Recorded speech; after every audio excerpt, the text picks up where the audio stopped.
We are on number 14, Such a Time as This, in Jesus' name, chapter 17. It is still January 20th. It is 4:30 p.m. Pacific Standard Time, Monday, early evening, at the Ameritech Training Center, Lake Ridge Canyon, California. The red, blue, and black jet trainees sat in a large classroom. They'd been watching a tutorial on monitoring advances in the tech world on the giant screen. Ameritech was known for having the latest military-grade toys. The video ended, and the blue team unit commander walked to the front of the room. I'm Unit Commander Desmond Badger. For those who don't know me, I command the blue team. You guys about ready to break? Yes, sir, they all answered. Well, it's a little early, but we ended this day early for a reason, because we're about to watch a live stream of an important announcement that has to do with Ameritech. The rest of the company will be getting a notice, but Chief Lee decided it would be nice to announce it to this particular group, since you're all together, and this live stream also happens to have a personal connection to Agent Tanner. Gabe sat up straight. Commander Badger smiled. Tell me, Agent Tanner, do you have any idea what is taking place? No, sir. Well, you'll soon see what the personal connection is. Don't worry, Tanner, you're not being called out, and since you already expressed this morning that you don't like to receive accolades, you can rest assured that there are no accolades being dished out this afternoon. The agents in the room chuckled. I will ask you all to remain silent during the entire live stream so that Agent Tanner can hear the important words that will be spoken on this live stream. I will say that he certainly merits the opportunity to be able to witness this event happening in his own hometown. The man glanced at his watch. He picked up the remote and turned on the monitor. Gabe looked up to see a very familiar place. The commander spoke again. Gabe, the monitor will obey your voice commands, so if you will feel free to pause and explain what is happening or who the people are, it will be like inviting us all to your town to meet your friends and family. Very alert now, Gabe nodded. Oh, yes, sir. So, y'all just ask a question and I'll try to answer it. Well, what are we looking at, Tanner? One of the agents asked immediately. Well, that's Joe's Barn Grill. It's a real popular place on Main Street in Pine Forest, Georgia, where I grew up. Had my first beer there. The crowd laughed because they knew Gabe was only 18. Oh, well, I mean, you know, Southern town, Friday night, it happens. But I don't recommend it. Another laugh. He watched as the camera surveyed the place. It was packed full. Looks like a fun place, someone said. Oh, it is. Suddenly, a beautiful redhead smiled into the camera. Hey, everyone. My name is Lena Apple. I'm Gabe's neighbor, and I'm live streaming on Gabe's website right now with Taylor's permission, and I'm pretty sure that Gabe, too, is watching. Good Lord, that girl is a knockout, an agent said. Gabe smiled. She's my neighbor, and she's married to a very lethal Special Forces Marine. Too bad, he muttered. Milena went on. We have a big announcement to make for Ameritech Security, and since Gabe is currently training at Ameritech, we're doing this on his channel. I'm going to turn the camera toward our beloved mayor, and let's get this announcement going. Milena pointed the camera toward the tiny platform stage. Hello, I am Mayor Bradbury, mayor of the fine little town of Pine Forest. A few months ago, a young man came to our town. He was the owner and CEO of his own little business called Elite Special Ops Fire and Rescue Services. They train special operations firefighters on land, air, and water. They are 5-star paramedics. They jump out of planes and scuba dive into caves. They do it all. They go around teaching fire departments and rescue workers how to be the very best they can be. When I heard about them, I wanted to bring them to Pine Forest and make our little town a standout in the state. We scraped up the money and also had a few outright donations and brought this young man in along with his 5-man team. What a blessing these men have been to our town. The man's name is Jericho Jones. His goal in life was not to become rich and famous. His goal was to save as many lives as possible. His goal was to help as many people as possible. And there are now hundreds of people in our area in Pine County and a few of the surrounding counties who are alive and well thanks to Jericho's elite team, but even more importantly, we feel confident that we will be able to serve our community completely, no matter what we're confronted with. So we recognize Jericho Jones, Jimmy Calloway, Max Hooks, Micah Ferguson, Luke Jackson, and Jalen Shipley as extraordinary men in our community. Can we give them a hand? The camera shifted, zeroing in on the face of each man, beginning and ending with Jericho. Pause, Gabe said. That is Jericho Jones. He's actually the twin brother of Joshua Jones with the Miami Dolphins. He is a very cool guy, and he's dating my sister Rose. And that's Rose standing right next to him. Gabe frowned. Zoom in on the woman's hip, Gabe commanded. What are you looking at, Tanner? Agent Cater asked. Gabe smiled. You see that bulge on her hip under her dress? She's carrying. He laughed. She always carries when she's wearing pants, but not when she's wearing a dress, so this is kind of weird, and that makes me think that she's playing a joke on Jericho. They all chuckled. Tanner, your sister is hot. Gabe smiled. All of my sisters are really pretty. Yeah, pretty, someone said. Zoom out, Gabe commanded. Play. Now I'm going to turn the microphone over to Mr. Jones to make the big announcement. Jericho walked to the small platform and took the mic. Thank you, Mayor.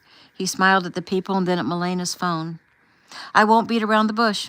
Because of the accolades put on our company and also because of Mr. Tanner, who is the Chief Director of Ameritech's Eastern Division, who brought Chief Jason Lee's attention to my little company, they have decided to make a new division of Ameritech Security. This new division's key areas of responsibility will be expertise for a specialized firefighter who is trained and equipped to handle most every emergency situation on land, in the air, in water, as well as provide medical assistance as needed. In short, an Ameritech Special Ops Emergency Rescue Service. He stopped as everyone cheered and applauded. Ameritech Security will absorb my company, and we will be opening a new training ground facility right here in Pine Forest, and I will run the operation along with my 5-man team. He waited again as everyone cheered. Gabe paused the live stream as the agents in the room all exclaimed and voiced their approval, and when they quieted, he continued. Jericho went on. Now, here's another aspect to this amazing development. The firefighters/rescue teams will be offered a chance to also train as agents for Ameritech. And the current Ameritech agents will be offered the opportunity to cross-train as emergency rescue. Gabe paused it again as the agents in the room cheered, and when they quieted, he resumed. Let me just make this point, Jericho went on. This cross-training of Ameritech's people will create, in essence, a super agent, one who can do it all, and not just do it all, but do it all better than anyone else. This is an amazing goal, an amazing opportunity, and I am totally jacked at the prospect. I am also so grateful to Chief Lee, Chief Tanner, and Chief Adams for giving me the opportunity of a lifetime. Let's applaud them for their forethought in taking Ameritech even higher than ever. And when the applause died down, Jericho smiled. Now, there's more to our little live stream tonight. When I was only 18, just graduated from high school, I was slotted to play D1 college football at Georgia, but I was injured in a fire. The fire was at the house of my closest friend, and that fire took the lives of his family and ended my football career. That fire was why I became who I am and why I do what I do. I was recently reunited with that friend, and guess what? I didn't even know that he's an Ameritech agent. He lives right here in Pine Forest, and I'm going to turn the time over to him for a few minutes. Pause, Gabe said. That is Agent C.J. Blackman. He's a great guy, and he's dating Rose's twin, my sister Violet, who is a concert pianist. She's hot too, an agent said. Go figure, genius. She's her twin, another said. Gabe smiled. Play. Gabe watched as CJ, still holding Violet's hand, headed for the stage. She obviously tried to stay on the floor, but he smiled and pulled her onto the stage with him. Please come stand beside me, Vi, you could hear him say. CJ smiled at the camera and then spoke into the microphone. Hello, everyone. I'm Agent Carson Josiah Blackman, but everyone just calls me CJ, unless I'm working, and then they call me Agent Blackman. That fire that took my family, it made a great man of Jericho Jones. It almost destroyed me. I lost my father, my mother, younger brother, and baby sister. And I had a really tough time, and I was lost in a deep, dark hole for several years. It was Ameritech that brought me back, that brought me out of it. It was Chief Tanner that saw something in me and gave me the opportunity to climb out of that hole. I will be forever grateful to him and to God. He stopped and glanced at Violet. Because God and Chief Tanner helped me stand up and be a man again, I was finally able to see past my pain and make goals and realize that I want to serve God and I want to do great things with what was left of my life. I was 18 when my family died. I was 24 when Chief Tanner accepted me into the fold, and I'm now 28. It's been a long 10 years. In the course of all this, I met my girl, Violet Tanner. And since we're live streaming on Gabe Tanner's website, I will tell you she's one of his sisters. This beautiful girl, Violet Tanner, taught me so much. She taught me that no matter what your past, no matter how many mistakes you make, you can still start again and be happy. You can be forgiven and rise back up and fulfill your role. So what role do I want to fulfill? He turned to smile at Violet. I want to spend the rest of my life loving and protecting this beautiful woman beside me. Violet's face turned red and her eyes opened wide as CJ passed the mic to be held by Jericho, pulled a small velvet box from his pocket, got down on one knee and opened the box. The entire crowd gasped. There were several squeals from Heather, Rose, Daisy, Lily, Lena, Hannah, and other females in the room. There was even a rumbling coming from the men. Lily looked up at Justice excitedly, and he smiled at her. Did you know about this? He asked. She shook her head. No, I had no idea, but oh my goodness, I am so totally happy for Violet. This is awesome. Justice smiled. It's pretty darn cool. Violet, CJ went on, speaking into the mic that Jericho held to his lips. You brought me light that I didn't even know existed. You loved a broken man and made me want to do better. I am so in love with you, Violet. I want to spend my life loving you. I want to fulfill God's perfect will for me, and I know He wants me to do that by loving and protecting and caring for you, by creating a family with you. Violet, will you make me happy beyond my wildest dreams and marry me? The entire place was silent. Violet smiled sweetly. Yes, of course I will, CJ. I love you so much. He took the ring out. He handed the box to Jericho and slid the ring onto Violet's finger. He then rose, took her in his arms, and kissed her. The crowd at Joe's cheered and applauded loudly, and so did the crowd in the Ameritech training room. Gabe was grinning from ear to ear as some guy slapped him on the back and rubbed his head. How's that make you feel, Tanner? He smiled as he paused the live stream. Really happy. CJ is an awesome guy, and Violet has had some hard times, and so I'm so happy for her. And it's always cool to have an Ameritech agent for a brother-in-law. Is he your first brother-in-law? Gabe shook his head and stood and went to the screen. Oh, that guy right there is the first. He's engaged to my eldest sister, who is right there. She's 25. Her name is Heather. Another looker. Gabe smiled. Yes, she is. She's really sweet. He pointed to Daisy. That's Daisy. She also has a twin. Daisy's 23. Oh, she's my age. Is she taken? An agent from Black Team asked. Well, actually, she has a boyfriend. You might know about him. Brody Smith. He's Toby Nash's son. He plays baseball for Tennessee right now, and he's the #1 ranked player in the country. Hey, another said, I follow him. He's good. You said Daisy has a twin. Is she there? Gabe searched the screen. Yep, that's her. Her name is Lily. Is she available? Gabe chuckled. I think she just met someone that she's interested in. I think that's him right there. Gabe pointed to the screen. Any more sisters? Gabe chuckled. Yeah, but I'll have to show you pics off my phone because they're not there. I'm going to hold you to it. Gabe nodded. Okay then, let's continue and see if there's anything else to see. Play, he said loudly. They watched as everyone congratulated CJ and hugged Violet. Rose went up on the platform to do the same and then turned to Jericho. So, this is why you didn't want me to be late. He smiled. It was part of the reason. Stand right there a minute while I finish this up. He put the microphone to his mouth. Well, hey, everyone. So that was totally cool. Let's give them a hand. He waited while everyone clapped again. And now I have something to share with you. They all quieted. I went a different road than CJ, my dear friend, whom I love like a brother. I had big goals. I wanted to do big things. I worked hard and focused on that goal for the past 10 years. My football hopes and dreams were over, done, but I couldn't let that get me down. My rehab after the fire took a while and led me down the road to become a firefighter. I didn't want to be just any old firefighter. I wanted to be the best, and then I wanted to be the best at every single kind of rescue I could be. Hazmat, shipboard, wildland, airport, aircraft, scuba, mountain, caves, floods, explosives, urban, even in combat, you name it, I wanted to excel in it. I trained or worked every hour of the day for many years.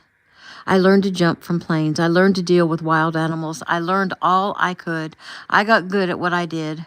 I wanted to share my knowledge, and that's why I started my little company. And these guys, my 5 guys, they are the best. Hot shots for sure. It sounds like I'm boasting, but I'm not. I am, however, confident in what I do and what we do. You have to be confident in order to be effective. Why am I telling you all this? Because in all this time, I never met a girl, a woman, who was strong enough to be my partner. Not until I came to Pine Forest, Georgia, and met the strongest woman I know, Rose Tanner. Rose's eyes opened wide, and Jericho turned to smile at her. I met Rose when she was about to climb a 60-foot ladder. Fearlessly climb, I might add. The wind was blowing pretty hard that day, and it started to blow the ladder over, and I ran to help her, and that's how I met her. Since then, I've watched this beautiful, brilliantly smart, driven young lady conquer the world. How could I not fall madly in love? She stole my heart, completely. And then I got hurt when that deck collapsed, as some of you know. I almost died. So what happens when you almost die? You regret not telling people that you love them. He glanced at Rose, who was using her pinky to wipe at some moisture in her eyes. His smile widened. So I told her when I was in the hospital, and lucky me, she responded in kind, and all I could think about since then was getting well, getting back on my feet so I could stand up like a man when I asked her to marry me. Well, the wheelchair is gone, the crutches are gone, the boot is gone. I'm back on my feet in more ways than one. He nodded at CJ, who came and took the mic for him. Jericho pulled a velvet box from his pocket and knelt down on one knee, opened the box, and looked up into her sparkling blue eyes. Rose bit her lip to keep it from trembling. Rose, he said with a smile. I think I fell in love with you the minute I laid eyes on you. Since then, every single time I see you, my heart grows. It yearns to be with you always and forever. I want to be your husband. I want to provide for you, protect you, and worship God with you. I want to make a family with you, baby. I want to love you forever. I want to make you my wife. And so, Rose, will you do me the honor of marrying me? She smiled and nodded. Yes, Jericho Jones, I will. He put the ring on her finger. He kissed her, and the crowd went wild. Women rushed the stage. Everyone congratulated Jericho. Finally, Milena turned the camera to herself. Well, everyone, there you have it. A double engagement. Rose and Violet have been my amazing neighbors and friends my whole life, and I am so happy for them. One of the reasons we live streamed this event is because our own Gabe Tanner is training right now in California, and we got special permission to broadcast so that he could see his sisters getting engaged. I hope we did you proud, Gabe. Well, I love you and miss you here. You too, Taylor. Also, my parents and Gabe's parents are watching from home because they have tiny babies, and also Gabe's little sister Iris is not feeling well. So we're glad they could see this as well. We love you all. Gabe will be on here tomorrow morning. See you then. Signing off from Pine Forest, Georgia. Bye. New scene. At the Tanner home, 5 young ladies all sat down at the kitchen table after Rose and Violet had been hugged and kissed and congratulated by their mother and father. Iris and the babies were upstairs asleep, and of course Gabe was absent. Rose sighed. Oh, I wish you guys could have been there. We saw it all, Lizzie said, up close and personal. Even if Iris wasn't sick, I wouldn't have drugged the babies out. I'm sorry, girls, that I wasn't there for your special night. Oh, it's okay, Mom, Violet said. Rose and I are okay. We're just sad for you because you couldn't be there. Like I said, we saw the whole thing. Rose nodded. I'm sorry if it sounded like I was complaining. I really was just thinking about you.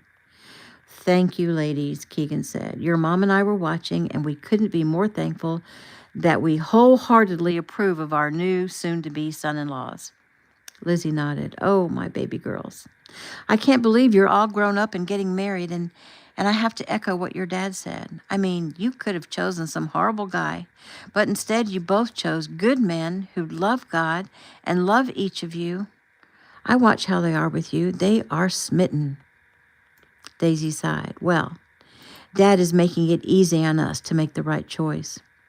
What do you mean? Lizzie asked. She shrugged. We just look for a guy who reminds us of our father. If he doesn't measure up, he's out. The girls all nodded. Well, then, does Brody remind you of Dad? Violet asked her sister. Daisy smiled. Oh, so much. I know we haven't been a couple for very long, and I don't want to jinx it, but I could see myself with Brody forever. Well, we don't believe in jinxes, Rose said quickly, because we have God on our side. And if God wants you together and you want to be together, nothing can stand in the way. Daisy smiled. What about you, Lily? Rose said. Lily's eyebrows rose. What about me? Does justice measure up? Lily smiled and sighed. Oh, he does indeed. But it's way too early to be talking that way, even to be thinking that way. Rose shrugged. When you know, you know. Keegan smiled. Those are the words CJ said when he came to ask me for your hand, Vi. Violet smiled. So when did he come and ask you? Last week. He asked to speak with both your mom and I, which I found to be very nice, instead of just speaking to me. He understood the importance of what this would mean to your mother, and he told her he had great respect for her and was interested in her thoughts. Nice, Rose said. Keegan smiled. And I don't know if Jericho and CJ spoke about it together, but Jericho did the same thing. Oh, cool. So, how did he approach you? Rose asked. He called and asked if he could come and speak to your mother and I last Monday morning, a week ago. He told me how the plans Ameritech had for his company were so perfect and why they were so perfect for you because you didn't want to leave Pine Forest. He said he knew you would leave, though, if he asked you to, because you were such a good woman of God who would go where her husband goes. But he was so stoked that you wouldn't have to. He spoke of his love for you, of your strength, and he promised to always protect you and take care of you and never do anything to diminish you in any way. Heather sighed. That is so beautiful. Lizzie nodded. It was lovely. And CJ, not surprisingly, pretty much said the same things. Heather frowned. So, Dad, Mom, when Nolan and I called you on a joint call, did that upset you? I hope you don't think we were being disrespectful. Not at all, Keegan said. Nolan didn't know us like CJ and Jericho knew us, and he didn't really propose to you. You called me together to tell me that you'd been talking about marriage. And then the next time he was in town, you both came to me for my blessing. It unfolded organically. I see no disrespect. But he didn't talk to both of you together, Heather said. Lizzie smiled. Well, he actually spoke to me before he spoke to your father, because he was nervous about speaking to your dad. I think he wanted to know if I approved, because if I did, then he was sure your father would approve. Smart, Rose said with a nod. What did he say to you exactly? Heather asked. He said, Mrs. Tanner, do you have a minute to, speak to me? It's about, Heather. Heather laughed. He did not. He doesn't talk like some teenage boy. Lizzie laughed. Okay, so I was exaggerating. He said, Mrs. Tanner, excuse me, I suppose you already realize that I love your daughter very much and Heather loves me, and I'm so grateful for that. And I want to go to Mr. Tanner and ask for her hand in marriage, and I know we've already told you both that we'd like to get married, but I wanted to make sure it's okay with you before we make it official. And the thing is, I'm not quite sure how to approach Mr. Tanner. And then I told him the only way to approach him is directly, in honesty and bravely, like a man would approach another man, and just speak up and speak clearly. And then I eased his fear and told him not to worry because Keegan already likes him. That wasn't the whole conversation, but that was how it went. And then Keegan began. He came to me and told me how he makes a good living as a veterinarian and will one day inherit his father's ranch, and he feels like he can support you decently. And I asked him if he would discuss things with me because I have vast resources and could help them with any plans they have. Keegan smiled. I think that surprised him. I think he wasn't used to having a man let him know that he was willing to step in and help him with a tough decision. Heather nodded. Yeah, his father is pretty hands-off when it comes to helping to teach Nolan. He believes Nolan should work things out on his own. Unless he wants to change how his father does things on the ranch. Then he doesn't want Nolan to have any input. No new ideas, period. Keegan nodded. Well, forgive him, sweetheart. Sometimes in our effort to make our children into responsible adults, we make mistakes. We forget that we have to take time to teach them first. Teach them with love in our hearts. And then we gently let go. We stop running next to the bike and let go. And sometimes they ride away, and sometimes they fall and need more instruction. Well, that's a lovely notion, Dad, Heather said, but Mr. Sawyer is very harsh. He's very mean, and he sure doesn't like me very much.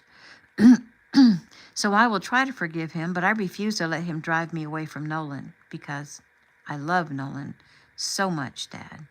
Nolan is just like you. Lizzie smiled. Will you be strong, sweetie? If he's like your dad, then he deserves your love. Keegan frowned as he zeroed in on something she said. So tell me, Heather, how do you know that Mr. Sawyer doesn't like you? Uh-oh, Rose said. You know you shouldn't have opened that can of worms, sis. They all laughed. Heather sighed. Well, Nolan told me that he told you that his father wasn't very impressed with my views on raising cattle with humane practices and keeping our food sources pure. He scowls at me whenever I open my mouth, which around him isn't often. Keegan's eyes narrowed.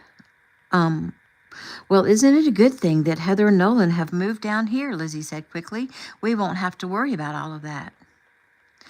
When they come down for Heather's wedding, I hope you don't start up with him, Dad, Lily said softly. Keegan smiled. Well, I know you don't like confrontation, Lily, and I wouldn't dream of ruining my daughter's wedding day, as long as Sawyer doesn't. We're all grown-ups. I think we can get along for a few days without making a spectacle of ourselves. Rose giggled. Okay, then. This should be fun. New scene. It is January 21st, 2 a.m. Tuesday morning, so just barely Tuesday morning, over at the Davis home, Huntington Beach, California. Zoe woke at the sound of Brooke whimpering. Easing out of bed, she padded across the room to Brooke's bed and put her hand on her shoulder. Brooke, wake up. Brooke startled and opened her eyes. What's going on? I think you were having a nightmare or something. Brooke rubbed her eyes and sat up. Oh, did I yell or something? No, just like crying a little bit. What were you dreaming? Brooke sighed. It was something about Darren. I think it was about the night he came to my room. It's not really clear. Zoe frowned as she thought about what Brooke's stepfather did to her. So, you okay? Or you want me to stay with you? Brooke smiled. Stay. Zoe grinned and got into bed with her friend. They'd shared many nights huddled together when they were living on the streets. They'd gravitated to each other and become a team. And then when some guys were trying to mess with them, Ryder came along and took care of that problem, and he decided to stay with them in case the guys came back. He became their protector and their provider, their big brother. And he happened to be in a place where some do-gooders had been handing out blankets and tents, and he'd procured one for them. They'd spent nights in that tent, all huddled together. Zoe was grateful for Ryder in so many ways. With him around, she and Brooke had actually been able to sleep without fear. And that was a luxury most people never even think about, not having to stay alert for fear of someone deciding to grab you. She smiled, and here she was, snug in a warm, soft bed, feeling completely safe. It was heaven, and she would never take that for granted again, not ever. "What are you thinking about?" Brooke asked. "Oh, I'm just thinking about how nice it is to be safe and warm and comfortable in this bed." Brooke smiled. "It is nice, especially the safe part. And when Mr. Davis is home, especially, it's like I immediately relax." "Me too. I hope one day I meet a guy like him," Zoe said. "Me too," Brooke said. "And I hope he's cute like him, too." Zoe giggled. "Yeah, Mr. Davis is cute. Have you gotten any further reading Mrs. Davis's book yet?" "Yeah, but only a little. I'm only on chapter 2. How far are you?" "Well, I'm about halfway through. I wish you'd hurry and catch up so we can talk about what's happening. You've had the book longer than me." "I'm sorry, but I've been so busy." "You're not even going to school," Zoe said. "Yeah, but the online school, I think it's harder than regular school." Zoe shrugged. "Well, anyway, hurry up and catch up. I'll just warn you, it's so crazy what Mrs. Davis went through. I feel so sorry for her. The title, Mom Married a Monster, is so perfect. But wait until you get to about, I think it's chapter 6. You're not going to believe what happened." "Well, tell me. It'll spoil it for you." "I actually like spoilers because then I don't have to worry about what's going to happen." Zoe laughed and then shrugged. "Okay. Well, so Mrs. Davis was kidnapped and held hostage by these 2 men. It was Mr. Davis who found her, and that's how they met." "Oh, that's cool." "It is so cool. It's actually really romantic, and you know it takes a lot for me to say something stupid like that." Brooke giggled. She sighed and lay quietly a minute. "So, how are you liking school, Zoe?" "It's good so far. No one has messed with me. I've made a few friends. It all seems to be good. It helps that Philip and Lyle Keith go there, and they sort of look out for me. And Mika Burton, the girl at church who sings so good, she's in one of my classes, and she's nice to me. So really, it's not too bad so far." "Well, good. I'm happy for you, Zoe." "Yeah, I'm happy for me, too." Brooke smiled. "So what do you think about the Davises' new house?" "Well, it's really big, and it's really pretty, and I'm really glad that we don't have to change schools, so I think it's cool. And I know Mrs. Davis is happy about it and excited and stuff." Brooke nodded. "It's really fancy. I heard her talking. It's like several $1,000,000. It was 6,000 square feet. Now, I don't know that much about buying houses, but Darren, I hate saying his name. But anyway, he knows about houses, and he always said that over 4,000 square feet is a big deal in this area, and that only very rich people can afford it." Zoe nodded. "Yeah, well, the Davises. They don't act like they're rich, but they are. Mrs. Davis' books have been #1 on the New York Times bestseller list. They got money, millions, and Mr. Davis makes good money because I heard him talking to the Kinos about investments and stuff." "How do you hear all this stuff?" Brooke asked. Zoe shrugged. "I listen. I just be quiet and listen. It's a good thing to do. That's how I stayed alive." Brooke smiled. "You're so smart, Zoe." Zoe giggled. "Street smart, yeah." "You know, we kind of look alike," Brooke said. Zoe frowned. Well, we both have blonde hair." "Well, Daniel and Jeremy say we look like sisters." Zoe looked into Brooke's face as they lay on their sides facing each other. "Well, I guess you're right. We do sort of look like sisters. JoJo and Logan and young Eric and Gabe Tanner all say that they're brothers," Brooke went on, "and they all come from different parents. Why don't we just say we're sisters?" Zoe smiled. "Would you like that, Brooke?" Brooke smiled. "I would really like that." "Okay then, sis. We're sisters. From now on, from this moment forward, you and I are sisters. So that means we can share clothes, and you, sister, can come to me about anything." Brooke nodded. "And you can come to me." Zoe smiled. Cool. She sighed. So what are you going to do tomorrow while I'm at school slaving away? Well, Mrs. Davis and me and Scarlett are going to over to check on Mrs. Bell and Callie and Ellie and make sure they're doing okay. And then we're heading over to visit with Desi and make sure she doesn't need anything because, like, she could go into labor any time now. I wonder if she's scared, Zoe whispered. I don't know if she is, but I know I am. Zoe reached out and touched Brooke's face. Well, don't be scared, Brooke. I think you're brave. I'm so proud of you for, like, not killing the baby. That takes a lot of courage. But don't be scared because I heard Dr. Jeffy say that she's going to take good care of you and keep you from having any pain. Really? Yes, really. So don't be scared. And you're proud of me? Yeah, I really am. There's not a lot of girls who would do what you're doing. They would hate the baby. Brooke shrugged. Well, it's not the baby's fault that her daddy is a jerk. Zoe giggled. Oh, you're right. And I've been watching a bunch of videos lately of grown-up people who are like the children of rape, and they're all so grateful to be alive. They're glad that they weren't aborted. Brooke smiled. That's cool. Send me the videos. I want to see them. I will. Remind me in the morning. Okay. Well, I'm getting sleepy now, Brooke said. Me too. Good night, Zoe. Good night, sis. Brooke smiled. New scene. It is January 21st, 7 a.m., Tuesday morning, Keno Estate, Crystal Cove, California. Eric and Shelley Keno and 5 little ones made their way upstairs from the weapons room where they have their morning routine when it's too rainy or cold to work out on the beach. Today it was raining. They stretched. They went through some forms with the children. They worked on different kicks. They prayed together and headed upstairs to have some breakfast. The children took their seats around the table just as Jeffy came downstairs and headed to the kitchen with Elijah. Shelley greeted the baby by kissing both his fat cheeks loudly, making him smile and giggle. Oh, give me some kisses, she said as she nuzzled him. You're just getting so fat and healthy, aren't you, big boy?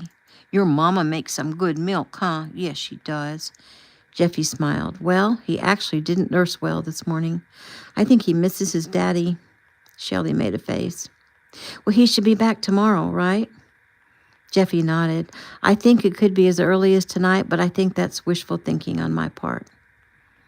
Who's coming here? Noah asked. Uncle Cam, Jeffy said. Noah shook his head. No, who's coming here? Eric turned his attention to his son. What you mean, Noah? Noah shrugged. He means, who is that man? Abraham answered. Eric looked around. I wonder what they're picking up on. Jeffy closed her eyes. Oh, someone's here. At the same time, Eric's phone buzzed. He answered and put it on speaker and put his finger to his lips to tell the children to be silent. Good morning, Agent Martinez, Eric said. Good morning, sir. So, I know you have no appointments, but you have a visitor here, sir. He apologizes that it's so early. He arrived this morning from Scotland on an early flight. He is an elderly gentleman. He had a limousine bring him directly here from the airport. Name? Eric asked. Well, that is the question of the day. He says he doesn't want to give his name until he's with you face to face.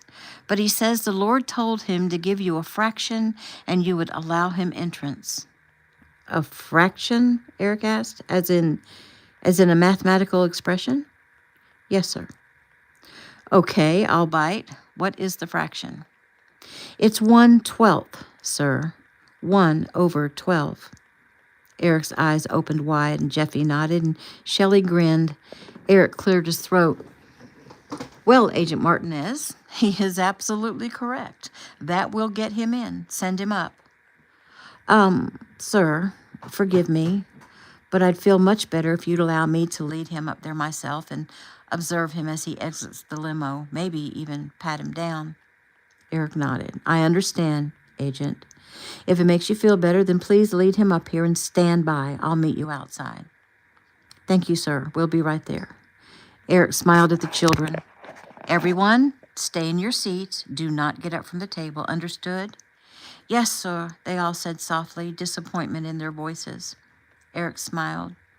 Shelley, would you mind taking Eli so that Jeffy can accompany me and make sure there are no weapons so that we won't have to pat down an elderly gentleman? Yes, sir, of course, Shelley replied. Are you getting a name? Eric asked Jeffy. Jeffy shook her head. No, sir. No name, but a feeling of light and goodness and, the Holy Spirit. Eric smiled. They went to the front door and stepped out onto the porch. The rain was down to a drizzling mist. They watched as Agent Martinez drove a black SUV up the drive, leading the limousine to the front walk. The limo came to a halt. Eric and Jeffy headed down the steps. Agent Martinez waved away the driver. I'll get his door. He opened the back passenger side door of the limo and offered his hand. May I help you, sir? The man nodded with a smile and allowed the agent to take his hand and pull him from the vehicle. Eric watched. The man was tall, maybe about as tall as young Eric, so about 6'2" or more. He looked strong enough, not fragile, looking like Reverend Clark. He stood up straight and had a smile on his face and a twinkle in his eye.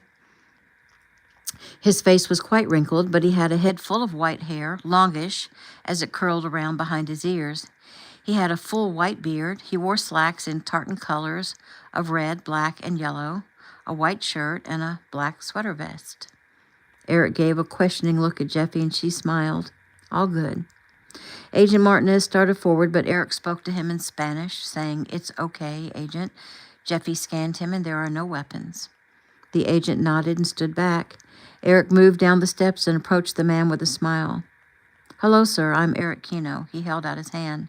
The older man took his hand and smiled broadly. Grandmaster Kino, it's such a pleasure to meet you in person. I'd like to say the same. The man nodded and glanced at Jeffy. Well, most of my friends call me Billy, but before I disclose any more, I'd like to do it in private. Eric sighed and nodded. Very well, then, as you wish. Billy, this is my daughter, June Flower. June offered a smile and her hand to Billy. The man smiled broadly. Ah, yes, the famous Dr. Kino Wallace. It's a great pleasure to meet you. Jeffy smiled and nodded. You as well. She couldn't really read him other than he was filled with God's light. He patted her hand before he let go. Such a bonny lass. Jeffy smiled. Oh, thank you, sir. Please come inside, Eric said. Do you have luggage? I do.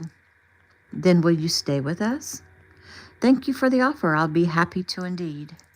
Eric nodded. Wonderful. I'll grab your luggage. He started to ask the driver to raise the trunk, but was interrupted. I'll get it, sir, Agent Martinez said quickly. Well, thank you, Agent. If you'll run the luggage up to the landing at the top of the stairs, I'll have to ask my wife which room later. The agent gave a slight bow. Of course, sir. Eric turned back to the older man. Please, Billy, come inside. He offered his arm. The man took it, but seemed to make it up the steps with no problem. Jeffy brought up the rear. Eric sighed.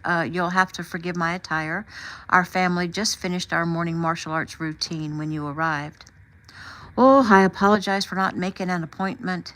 It was a last-minute decision to come, a very strong urging from the Lord, and I simply packed some bags and headed to the airport. I really had no idea how to go about reaching you. Well, no apology necessary. I am very intrigued.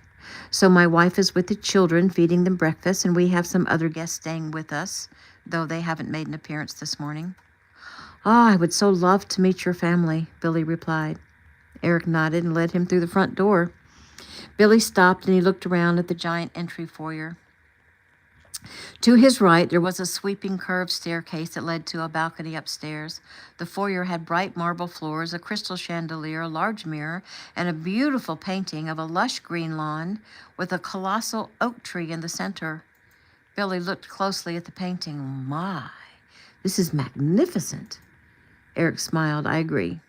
This was painted by Breeze Adams. She's my daughter-in-law, who was married to my son, Joey. It was her Christmas gift to me, and it's a representation of an experience that I had on the other side when I died this past August. She captured it quite well. Billy nodded. It looks so inviting, like I just want to climb up into the tree. Makes me feel like a little boy again. Eric smiled. Well, I definitely would love to go there again. Billy continued to look around. To the left was a gigantic room that held 3 sofas, a love seat, antique tables, beautiful lamps, and a large cabinet against the far wall. And way back in the far right corner of the room was a set of 3 steps, each about 15 feet wide, that led up to another room where he could see part of an enormous table. He smiled. Lovely, just lovely. Well, thank you, Eric said. He led Billy straight back down a wide corridor toward the back of the house. He gestured toward a hallway to the right. That leads to my study and a den and a playroom for the little ones and a suite of rooms where our current guests are staying. He didn't stop but continued on until they got to a giant kitchen. Jeffy headed immediately to retrieve Eli from his carrier. Shelley turned and smiled. She had a plate in each hand and one on her forearm. Oh, hello. Hold on just a second and let me set these down. Eric immediately took 2 of them from her and set them in front of Nate and Noah. Shelley set the last one in front of Manny. Children, don't eat yet. We have a guest. She turned with a smile and offered her hand to the elderly man. Billy, this is my lovely wife, Shelley. Shelley, this is Billy. That's all we know yet. Billy smiled and took Shelley's hand. Mrs. Keno, how lovely to meet you. My, oh my, you are another bonny lass. Eric smiled at Shelley's blush. And these are our 5 youngest children, Angelina, Abraham, Noah, Emmanuel, and Nathaniel. Each child raised their hands as Eric called their names. What an amazing group of wins. It's an honor to meet you. What do you say, children? Eric coached. It's nice to meet you, they said in unison. You forgot a word. Try again. It's nice to meet you, sir, they said. Eric smiled. Very good. He turned to Billy. We've been practicing because they are introduced to so many people. Billy nodded. Well, that was a fine job. He glanced at the baby in Jeffy's arms. And who might this wee bairn be? Jeffy smiled. This little guy is Elijah. She held the baby out for him to see his sweet face. Oh, my, Billy said, and appeared to become emotional. I'm in awe. Such a new one. He looked closely at the baby.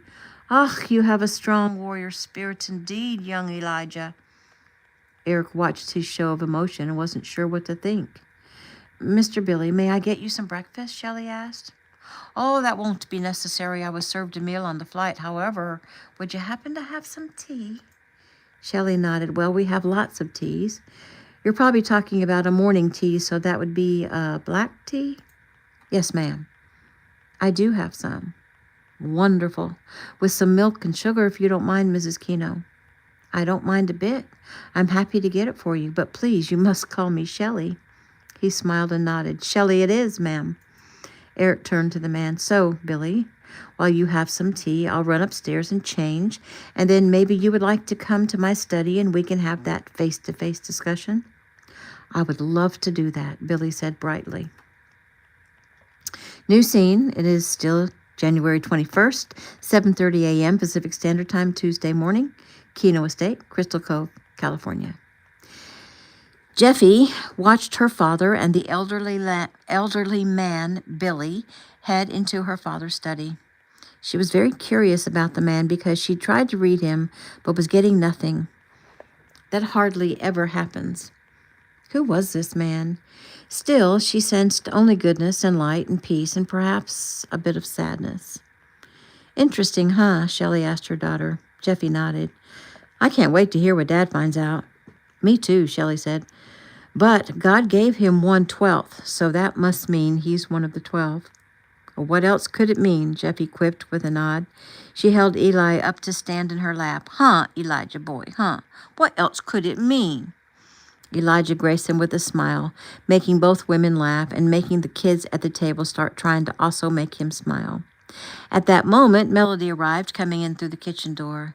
Good morning, everyone, Melody chirped sweetly. Melody, the children all greeted. Good morning, Miss Shelley, Melody said warmly. Hey, Dr. Keno, Melody said. Good morning, both Jeffy and her mom said brightly. Melody, what will it take to get you to call me Aunt Jeffy? Melody grinned. Honestly? Jeffy nodded. Always. Melody shrugged. Well, I guess it would take a marriage proposal. Her face immediately turned pink. Jeffy burst out laughing. "Oh, wow, Melody. Well then, you really were being honest, weren't you?" "I can't believe I actually said that. Please don't tell Logan." "Our lips are sealed," Shelley said, "and don't you worry, sweet girl. I'm pretty sure it's coming. He probably wants to see what happens this spring when his album drops." She frowned. Melody frowned. "But it shouldn't depend on that, right? I mean, if he loves me and I love him, then we should get married even if the album is a big flub, right?" Shelley smiled. "Right. But it's not going to flub. And he's probably pretty sure that it's not going to flub. And he wants some concrete success to present to your father when he goes to ask for your hand." "Oh," Melody said softly. I hadn't thought about that." Shelley nodded. "Yeah, the guys, they have a lot of responsibility to handle. They have to think ahead on how they need to handle things like that. So let's give Logan a break. I know he's totally in love with you and working feverishly to make sure he's worthy to take care of you." "Wow, Mrs. Kino. When you put it that way, it makes me want to take the pressure off of him." Jeffy giggled. "And that, sweet Melody, just shows that you truly love him. I'm so excited to watch you two. Love is beautiful." Melody smiled. Jeffy looked down at her phone on the table when it buzzed. "Oh, Mom, it's the Okellos. I have to take this." She scooped up her phone. "Hello?" "Hello, Dr. Kino," Maureen Okello said brightly. "Maureen, it's so nice to hear from you. Is everything okay? You are still coming, right? Because I want you guys to meet our little Elijah." "Oh, yes, we are coming. Ballon and San Yu would never let me hear the end of it if we didn't come. But I do have a favor to ask of you and a little story to tell you that I think you'll find very exciting." "Okay, hold on a minute." Jeffy turned to Shelley. "Mom, I'm going to go upstairs so I can hear." "Well, I'll take Eli," Shelley said, "since Melody's here." Jeffy handed off the baby and headed upstairs. Maureen Okello, who in Uganda was called Okello Maureen, was the wife of Dr. Okello John. The two of them took in Jeffy's bodyguard, Hart Akins, when Jeffy had been in Africa 4 years ago. Hart had been shot, and they nursed him back to health. They also had taken care of Ballon and San Yu after Jeffy's medical camp had been brutally attacked, and the children's mother and twin unborn siblings had just died. And since then, the Okellos and their now adopted children had come to the States yearly to visit Jeffy and Cam. "Okay, Maureen, I'm all yours. What can I do for you?" "Well, Dr. Kino, we've met a man, a very interesting man. His name is Musani Andrew. He has quite a story, but I'll give you a short version of it." "Okay, I'm all ears." Maureen giggled. "Oh, I just love the funny American sayings." Jeffy laughed. "Andrew was born in Uganda, and when he grew up, he traveled all over the countryside with his tattered old Bible and taught someone who would listen about our Lord and Savior, Jesus Christ." "Well, that is wonderful." "Oh, yes, he is a wonderful man, but he has had some very hard times. His travels took him out of the country through northern Kenya, and there he met a beautiful girl whom he loved very much. She had a beautiful voice, and she would sing with him. And she too loved the Lord, and they married and they had 4 children, and together they ran a little church in Kenya. They didn't have a lot of money, but Andrew was so very happy. He continued to teach as many people as possible about Jesus, but a terrorist group from Somalia, Al-Shabaab, came through their little town. In short, Dr. Kino, they raided the little church. They killed several members of the church, including Andrew's wife and 4 children. They thought they'd killed Andrew too and left him for dead, but he survived." Jeffy's eyes filled and she sniffed back the tears. Much to everyone's surprise, Andrew did not allow himself to be swept up in his despair. He said he knew his family was waiting for him in heaven, and when he saw them, he didn't want to tell them that he gave up and gave in to his despair and stopped teaching the world about Jesus. So, after he finished with his mourning, he took what little possessions he had, and he continued his travels with his old Bible, teaching everyone he came in contact with for many years. He ended up in Ethiopia. There was much trouble there and civil unrest, and Andrew got caught up in a battle and was taken and imprisoned. He remained in that prison for the past 10 years, sleeping on the stone floor at night and and doing slave work during the day. He was getting old, and he says he longed for God to bring him home. And then one day, something amazing happened. He was asleep, and he heard a voice say, "Andrew, wake up." He opened his eyes and saw that the cell door was open. He looked around, thinking it was a trap. He thought maybe he would go out the door and would be shot. So he grabbed his Bible and he moved near the door and he just peered out. He stood there for almost an hour. Finally, he took a step out the door. Nothing happened. So he took another and another and another, and that night he walked 20 miles. He came upon the Omo River at dawn. He drank some water. He crawled into some brush and he fell asleep. When he woke, there was something wrapped in a cloth by his side. He opened the cloth and found some injera, which is a type of bread. You probably remember it from when you were here. I do, Jeffy answered. Well, Andrew ate. He drank some water and continued on his journey. And as he walked, he said he thanked and praised God with every breath. He followed the river until he was sure he crossed the boundary into Kenya at Lake Turkana. Each day he came across something to eat: fish, bread, sweets, fruit. He passed through his old village where he lost his family. He paid respects and headed back to the home of his birth, Uganda. And when he came across people, he would tell of his travels and teach about Jesus. He never stopped teaching about Jesus. Dr. Kino, last week I went into the market and came across this man. I was there to place a book to lend on the lending table. The book I was placing was your father's memoirs. He saw me put the book on the table and he asked me about it. I told him it was an incredible story of a man who saw an angel when he was a boy of 10, and Andrew actually began to cry. He said over and over, "I am not alone, I am not alone. I know God is with me, but I am not alone in my human life." I didn't know what he was talking about, and then he told me that he too saw an angel when he was a boy of 10. When he was lost in the Bwindi National Forest, he asked me if he could read the book. I told him it was in English, and he said he read English very well. He explained the Bible he carried was written in English. I told him I would let him read it if he would come to our home and eat and bathe and rest. And he laughed and told me that I don't drive a very difficult bargain. I took him home, and he met my husband and children. That was 2 weeks ago, Dr. Kino. You told me when we spoke about the book the other day that your father believes there are 12 men who have had a similar experience. I didn't say anything then, but I believe Mr. Musani Andrew is one of them, and I would like him to come with us when we come to America so that he can meet your father. So the favor I wanted to ask is, can he travel with us when we come there, and can you arrange to get his passport within only a few days?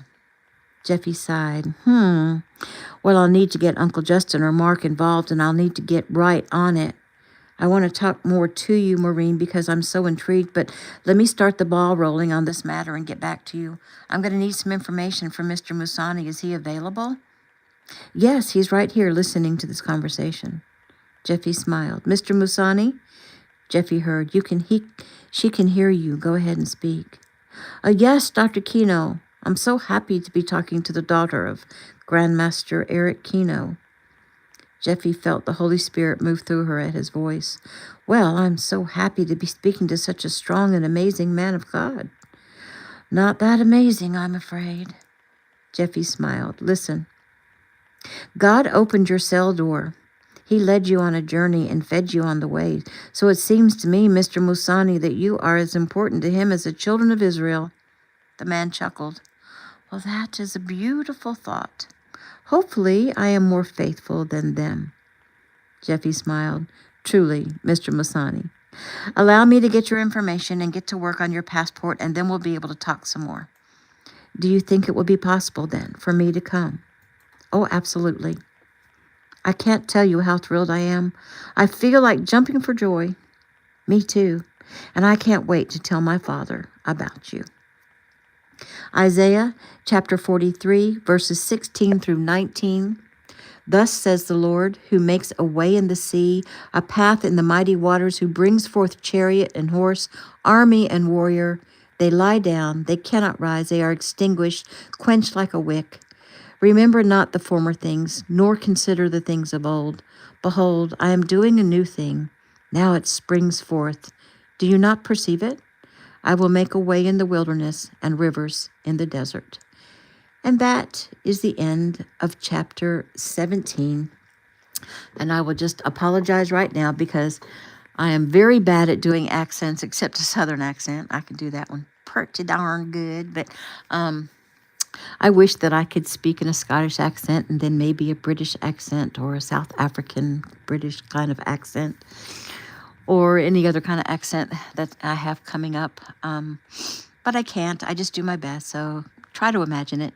Anyway, I would love to have you comment or like the video and reach out to me if you ever have any questions about anything.